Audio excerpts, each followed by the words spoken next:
નમસ્કાર વિદ્યાર્થી મિત્રો, નરેશ એમ સુધાર ઓફિશિયલ ચેનલમાં આપનું સ્વાગત છે। બનાસકાંઠા શાળા વિકાસ સંકુલ દ્વારા આજે લેવરાયેલ ધોરણ 10 સામાજિક વિજ્ઞાનનું વિભાગ એનું સોલ્યુશન આપણે આ વિડીયોમાં જોઈશું। તો સૌપ્રથમ આપણી ચેનલને લાઇક સબસ્ક્રાઈબ કરી દેવી। તો સૌપ્રથમ આપણે જોડકા જોઈશું। તો એમાં પ્રથમ છે લોથલ, તો એમાં અમદાવાદ બી જવાબ આવશે। ડી કચ્છ પણ આવી શકે છે। એના પછીનું છે બીજું કાર્બેટ એટલે કે ઉત્તરાખંડ આવશે એફ। ત્રીજું છે જરીકામ સુરતમાં। ચોથું એલ્યુમિનિયમ એમાં આવશે એ બોક્સાઇટ। પાંચમું ઉર્જાના મુખ્ય સ્ત્રોતો તો સી સૂર્ય આવશે। હવે આપણે ખરા ખોટા જોઈશું। તો છઠ્ઠું છે વલભી બૌદ્ધ ધર્મના મહાયાન પંથનું કેન્દ્ર હતું, તો એમાં આવશે ખોટું। સાતમું લોથલ અમદાવાદ જિલ્લાના ધંધુકા તાલુકામાં આવેલું છે, તો એ આવશે ખરું। આઠમું મોટર વ્હીલ એક્ટ કલમ 194B મુજબ સીટ બેલ્ટ વગરના ડ્રાઇવિંગ દંડપાત્ર છે, તો સાચું આવશે। નવમું શ્રીલંકા માનવ વિકાસ આંકમાં ભારતથી નીચેના ક્રમે છે, ખોટું આવશે। એના પછી બળવાખોરી એક વૈશ્વિક સમસ્યા છે, તો એ આવશે ખોટું। હવે આપણે ખાલી જગ્યા જોઈએ। તો કે પ્રાચીન ભારતમાં જ્યોતિઘરોએ સમગ્ર દેશને એક ખાલી જગ્યા એવું નામ આપેલું હતું, તો એમાં આવશે ભારત વર્ષ।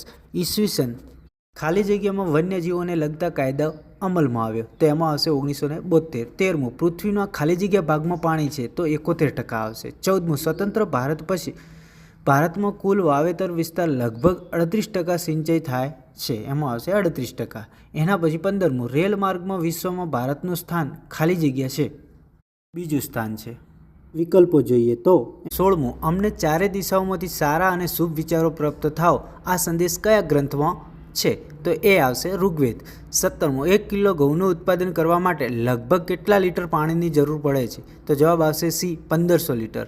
18મું પૃષ્ઠીય જળનો મુખ્ય સ્ત્રોત કયો છે, તો આવશે સી નદીઓ। 19મું વિકાસશીલ દેશોમાં કયા ક્ષેત્રનું પ્રભુત્વ હોય છે, તો આવશે બી પ્રાથમિક ક્ષેત્રનું।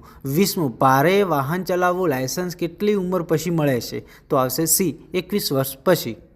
હવે આપણે એક વાક્યમાં જવાબ જોઈએ। તો ગુજરાતનું સૌથી મોટું બંદર એમાં કંડલા આવશે। 22મું ગુજરાતનું ઓટોમેટિક લોક ગેટ ધરાવતું બંદર તો અલંગ આવશે। 23મું માળી ફૂલ છોડને ઉછેરે તે પ્રવૃત્તિ શું કહેવાય, તો બિન આર્થિક પ્રવૃત્તિ કહેવાય।